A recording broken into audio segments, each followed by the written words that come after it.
Well, hey there, this is Jerry, and I was getting started on another episode of What's Broke Today. And today, it's back to my 92 Dodge Dakota. That this morning it was around 20 degrees with the wind chill was in the single digits. I ran to the auto parts store. Um, it wasn't putting out good heat. Not nothing new. It's not like I do a lot of running when it's cold out, but I thought, well, since I can't really get outside and do anything else, I'd get the truck in the barn and verify what I think is wrong, which is a thermostat. So when I had the truck, well, I got home and let it set a while. I come out, got my infrared thermometer, and I just shined it like on the radiator, which right now it's at 46 degrees. I shined it on the um, radiator hose, and like right now I'm at 90. Shined it on the heater hose, and it's like 103. So, and of course, I guess overall engine temp, maybe about 109, 110. So I just started the truck up and just let it idle. And I just got here and had my light set where I could make sure where I was shooting my gun. I just would shoot the heater hose and then move over to the radiator hose. And when the temperature of the radiator hose started climbing, I come over here to where it hit it, the radiator is, and just kept watching it. And I was getting coolant circulating down around 150 to 100, maybe 55 degrees. That after it run a little bit, the max I ever got, right here where it comes out of the motor into the radiator was 154.9, I think. So, and the heater hose might have got up to 159 at one time, but the longer it ran, the cooler the hoses for the heater core were getting.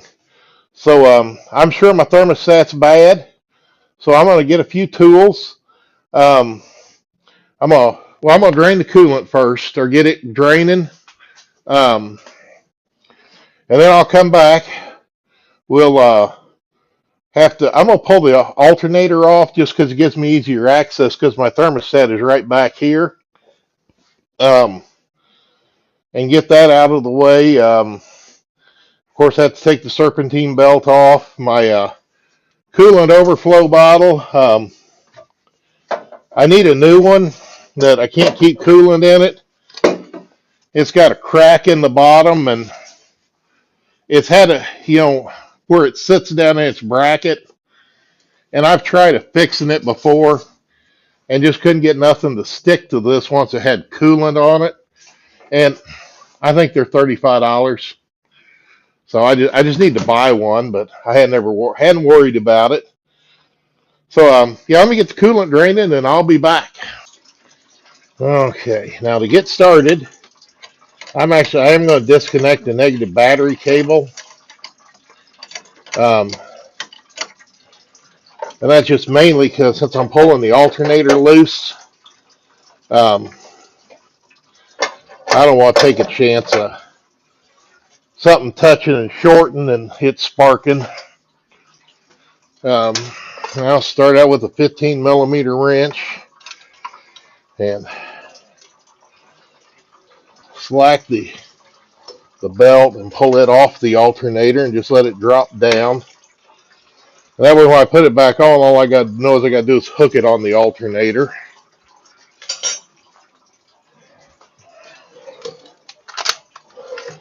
And of course the alternator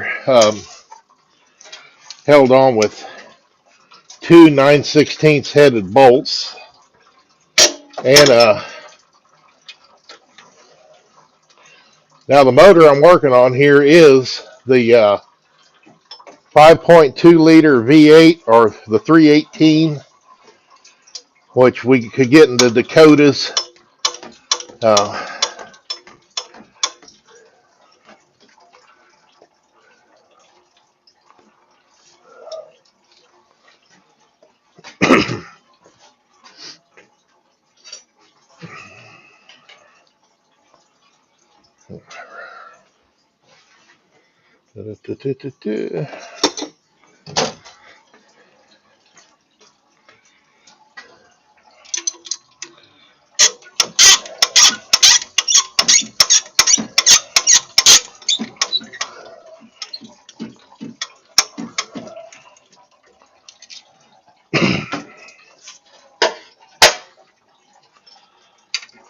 Now the upper bolt on this alternator goes into an ear like you would have if that's threaded in the bracket there. The bottom bolt actually has a nut on it.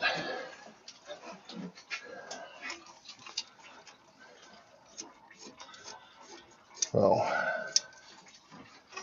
we'll just pull that out of there.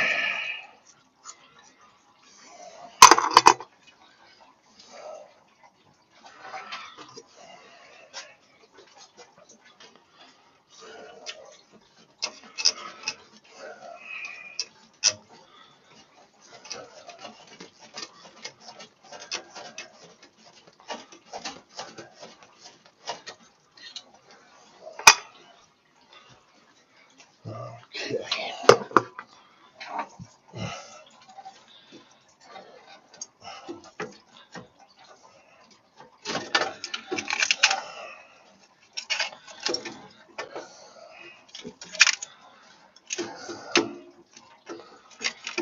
Just gonna try and just pull that up out of there, but wants to be argumentative, so that's all right. Just move it up forward out of the way because my thermostat is just right straight down there, and looks like it's got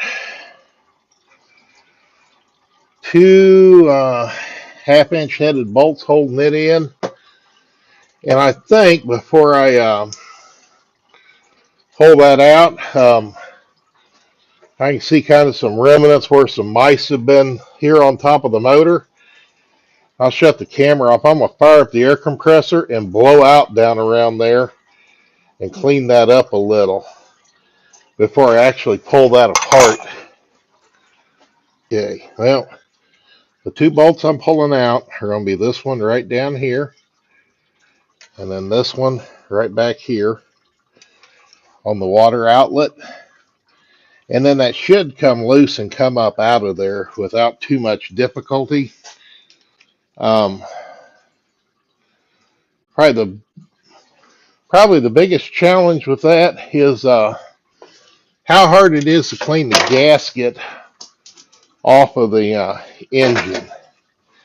And let me go grab another drain pan to stick underneath the engine. Since I got cats in the barn, I don't want to get a bunch of coolant all over the floor. I'm just going to push that up under the front corner of the motor. Because my other pan isn't quite big enough to reach all the way over there. And then this little strut bar that goes between the intake and this bracket by the alternator, I took the 9/16 headed bolt out of the intake, loosened the nut on top, and then loosened the stud so this would rotate out of the way. Now I took the one heater hose and kind of hooked it over the bracket where I took that screw out, and that just gives me a better, cleaner shot down here. And you kind of have to be careful with these because these are going into aluminum, and that's turning a lot easier than I expected it to. And of course, coolant did start coming out, and it looks like it's going to run down the front of the motor and hit that other pan. Probably ought to take a break and let the radiator, wish I could get my hand down through there, because the radiator drains on the driver's side, and my big arm don't fit down through that little opening. But I think I do need to let some more coolant drain out instead of having it leak out here around this where the thermostat's at. So for now, let's tighten that back up. Okay. And we'll just let that set and let the radiator drain some more. And then when I get ready to pull that out of there, I'll turn the camera back on. All right. Let's loosen these up and see if coolant still wants to flow out of here. Yeah, just a little bit.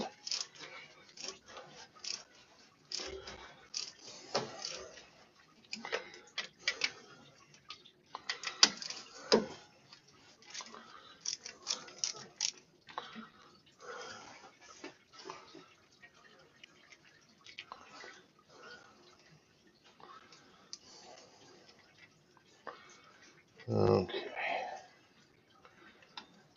I think that's loose. I'll come over here and get my magnet. And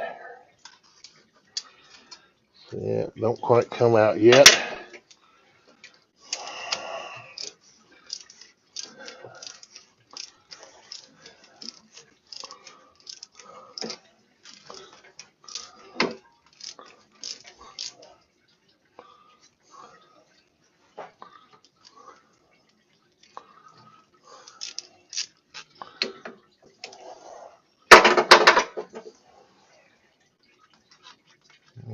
I know that one's loose and should come out. Yeah, that one I think was just about there, but it is now. And then pull it out. I think I'm done with that. Let's see. Yep, and that.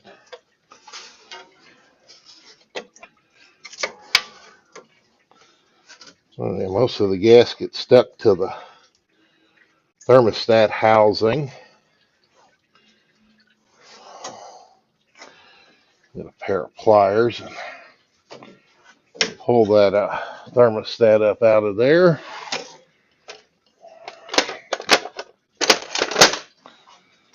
Get my needle nose.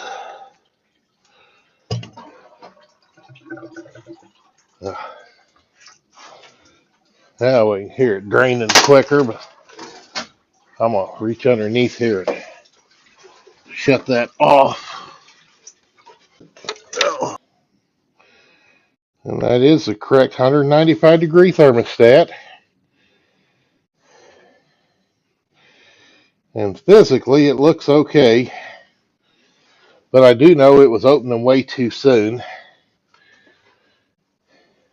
And so let me clean some gasket off, and then I'll come back when I'm ready to go back together. All right, well, I got my new thermostat, and it don't have no kind of bleed hole in it. And now this thermostat does not fit my truck. This is actually one that goes on the lower radiator hose, and this goes in a 96 Nissan pickup. But inside of here, it's got that little, I don't know, we call it a jiggle valve, and you can hear it rattle. And as you fill the cooling system up, it's going to let air bypass or coolant. So since my thermostat that goes in my truck really doesn't have no way to vent some of that air out as I fill it, I'm going to take a 1/16 of an inch drill bit, come over here on one side, and get in far enough to be inside the gasket. And I'm just going to drill. Yeah, so I'm just going to drill a 1/16 of an inch diameter hole in the thermostat. So that'll let air flow out as I fill it. And that won't be enough to affect heater or coolant, how it flows, but it'll sure make it easier burping the system and getting all the air out. The only thing I got to do now is I'll take a little larger bit and clean up the burrs and smooth that up. Then we'll put it in. All right, so I got cleaned up on the engine, on the intake. I got my new gasket. Probably do need to blow off those bolts a little. I ended up separating this from the heater hose so I could take it and wire wheel it and clean it up better. But first thing I need to do is drop the thermostat down in the hole and get my needle nose pliers and very carefully just drop it down in there and get it down in its groove. And that really doesn't have an orientation, so um, there are some things that the thermostat has to go in a certain way, and like that one I showed you, it had that jiggle valve. I would actually take it and have put that jiggle valve facing up. So, but regardless, there is a little bit of pitting on the intake. And of course, this isn't the best, so everything's going to get a very thin coat of ultra black silicone on the sealing surfaces. There's that.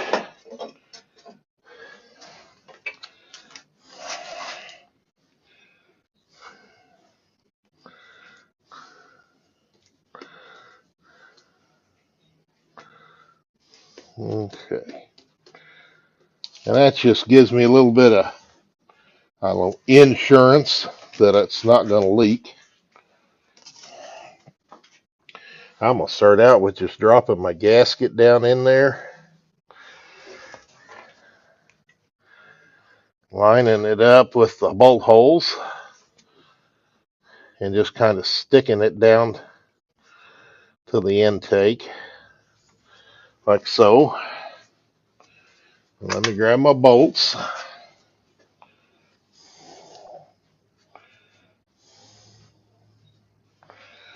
Wipe them off just a little, and then I'll take my blow gun and do a quick on them.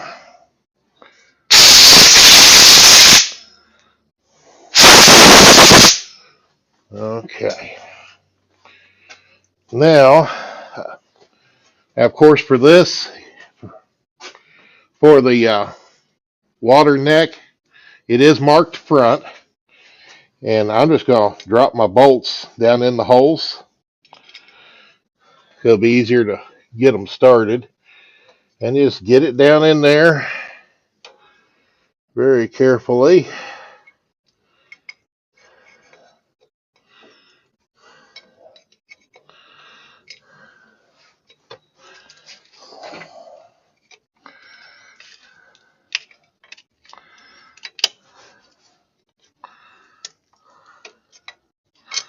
And it's just a matter of just wiggling it around and getting the right angle for it to drop down in there.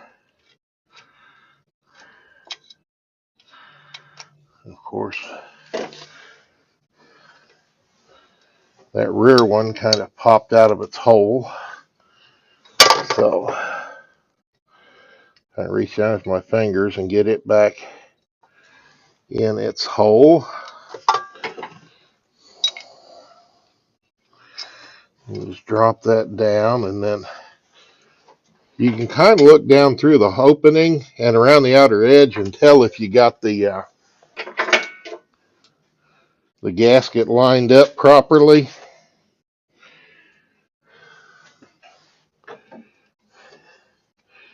And of course, after cleaning everything up, these bolts do screw in there a lot better. And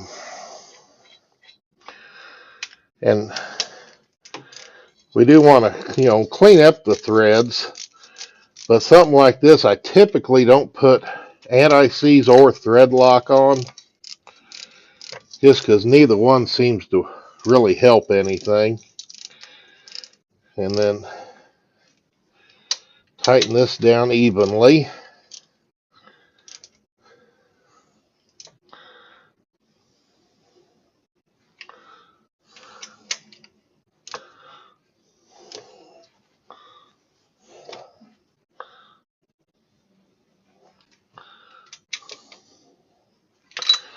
Okay, and that gets that. Let's lay that up there for now and throw this out of the way. Now, my upper radiator hose, I'd have took it off in the beginning, but the clamp was facing the wrong way for me to loosen it. Yeah, I'm actually going to rotate it so that the clamp itself is facing the in the direction of the alternator. And kind of get that somewhat a little tighter. All right, I can tighten that up. Because even with that alternator out of the way, if you had to change that heater hose, it's just right there. And of course, after we get that, we can bring the heater hose back over on the other side. And then bring that around. Take our bolt. And you could take the air cleaner off and make this easier.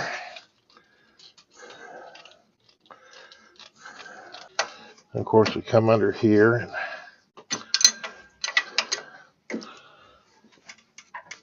tighten that. We turn our AC lines, re-secure those, and this is all 9/16.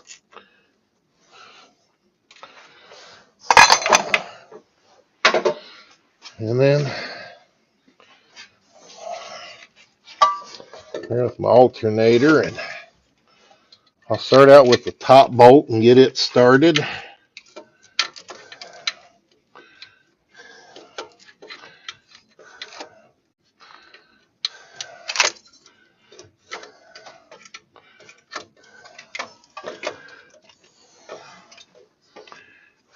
And get the bottom slid down on the bracket a little. And we can get this, of course, when it slides on, then it slides down too far. You reach in here and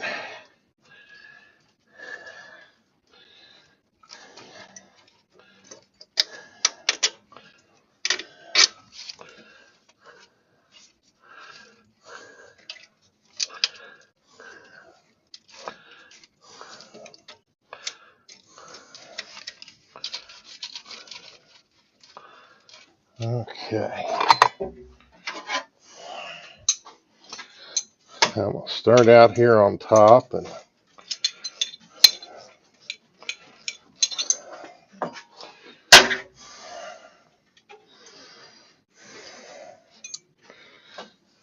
could just go get my cordless ratchet.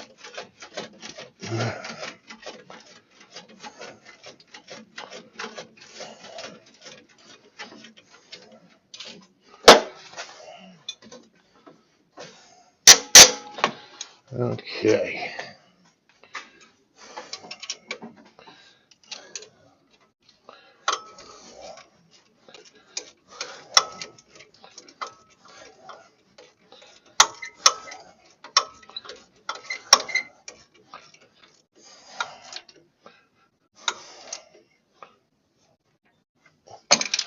There's that.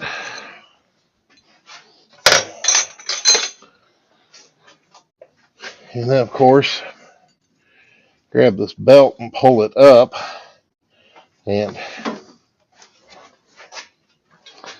get it somewhat close. Make sure you got it on the idler. And this is a 15 millimeter. I shall grip on that, twist it in. I can just slide the belt up on, and then look down and make sure. You can see right there, I'm not all the way on that idler.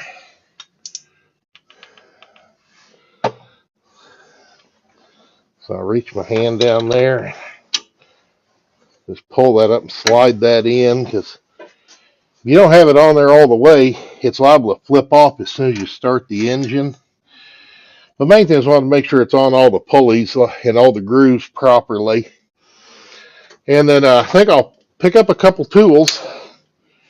We're about ready to fill this thing up with some coolant.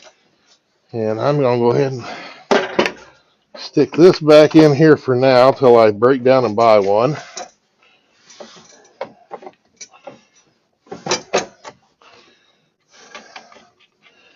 But yeah, I'll get some coolant ready and we'll get this refilled and then start it up. And then we can retest. Okay, I got coolant ready. I'm going to set a funnel up there and slowly pour in.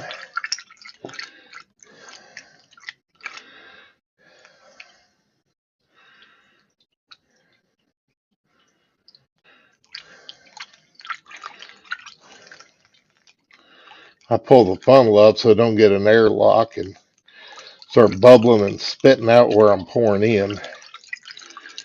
And I may have to mix up some more coolant, because I got a gallon here, but I think I drained out more than a gallon.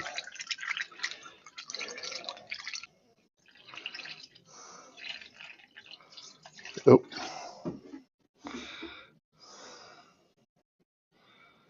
All right, well, maybe I didn't get out as much as I thought I did. Oh, there, it's bubbling. So I'm going to let this set for a while, because it's about quitting time. Do a little bit of cleaning up. Make sure I don't got no coolant around where the cats can get to it. And maybe we'll call it quits for the day, and I'll finish this up tomorrow. All right, so after sitting all night, the coolant level in the radiator did go down just a little. I'm sure we've got an air pocket up here because, you know, the hose comes up and it's higher than the radiator, but that's not that big a deal. I'm sure the heater hose has got some air in them. I'm going to fire this up, back it up just a little to get it out, the rear end outside the door, so I don't have exhaust in the barn. And I'm going to let it warm up. And I'm going to do the same thing as it warms up today as I did when I was checking it yesterday, is use my infrared thermometer and monitor temperature to see how warm it is when it finally does start circulating, and how warm a heat I get, or temperatures I get from the heater hoses. And I also, while I'm thinking about it, should hook the battery back up. So I'll get the battery hooked up, and I'll get this backed up, and I'll come back in a few, because you probably won't be able to hear me with the exhaust on the truck.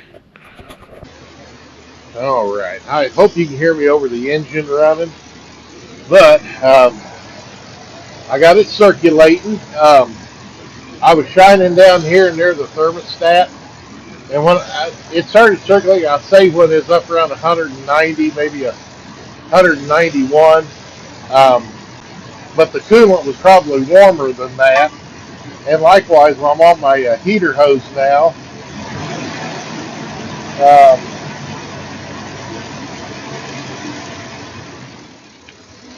I'm at 175.8, which is 20 degrees warmer than I was before. And when I grabbed the heater hose,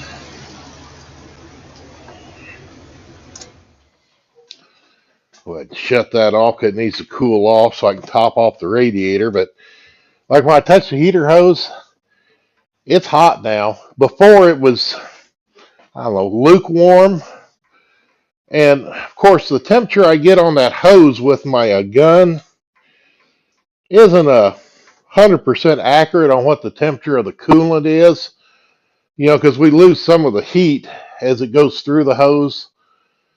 But I feel confident that we're in good shape now because, yeah, after I shut it off, yeah, I'm getting 180. But, yeah, I'm going to call that good. That I got to mix up some more coolant so I can top this off. Yeah, then we're good to go. Okay, well, I got more antifreeze mixed up, and I always buy it in concentrate and then mix it 50-50 with water, and also use distilled water. And main reason for that, you figure tap water, you know, it has all kinds of chemicals and minerals and stuff in it that is not necessarily good for the cooling system in your vehicle. So with distilled water, you don't have, like the fluoride. You don't have any of the, I don't know, mineral stuff. Because I don't know if you ever notice, you get, let's say, you're running the water and in your sink and you get the calcium buildup or the, looks rusty in there. Well, that's all the solids that are in that water. Our distilled water doesn't have any of that. So, in my opinion, that makes a better mix for our coolant to either use distilled water or buy this already pre-mixed in the 50-50 solution. But dollars and cents wise, I mean, this is cheaper to buy a gallon of coolant and a gallon of distilled water. And then, of course, then I can make 2 gallons of mixed coolant. And in the average vehicle, 2 gallons is plenty. You get into a truck or some with a diesel engine, it requires a lot more. But it definitely, I mean, that is the way to go. But besides that,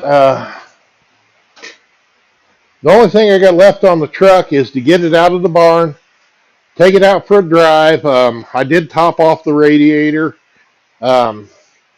make sure the heat still blows good, because it's an old truck. It probably could use a heater core, but to put a heater core in this, yeah, you got to rip half the dash apart. That they say you can take part of the dash apart, unbolt it, and it'll come back and down and out from under without removing the whole dash. Boy, a pain. And some reason I don't want to do that is this has R12 in the air conditioner. I'd have to somehow recover that. I don't know if, I'm sure there's places around here that still have R12 equipment, but you figure,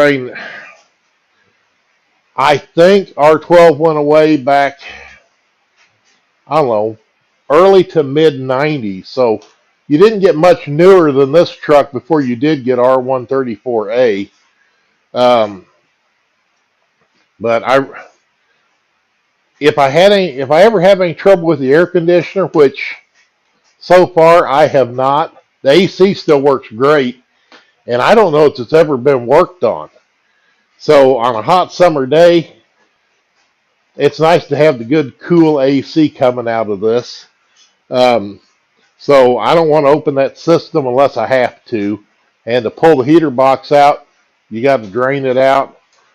And I don't know what's involved in probably just changing out the oil in the compressor and, flushing everything out, putting, some kind of PAG 46 or something oil in it to switch over to R134 would probably be an acceptable thing to do, because I imagine this is still cool good with R134.